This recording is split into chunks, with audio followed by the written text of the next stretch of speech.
C'est une critique qu'on entend parfois, que les dirigeants de l'Église de Jésus-Christ des Saints des derniers jours s'enrichiraient grâce aux dons des membres.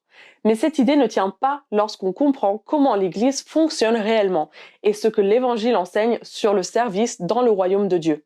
Les dirigeants généraux de l'Église, comme les membres de la première présidence et du Collège des 12, consacrent toute leur vie à leur appel.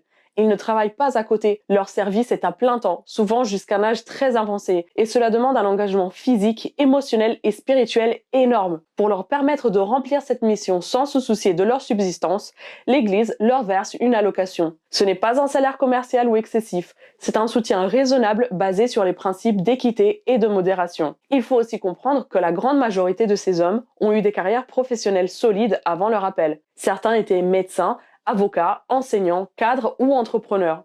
Beaucoup avaient déjà une sécurité financière personnelle. Leur appel ne les enrichit pas. Ils demandent même des sacrifices, du temps avec leur famille, leur santé et parfois leur confort. Quant aux dons des membres, comme la dîme, ils ne sont pas utilisés pour enrichir qui que ce soit.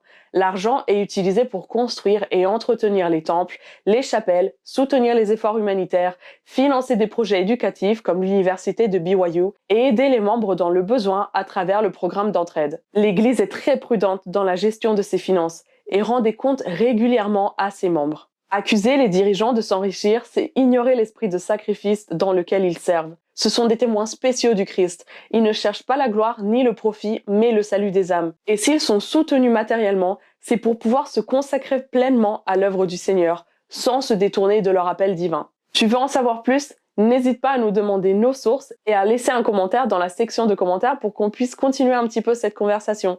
N'hésite pas à t'abonner et à bientôt!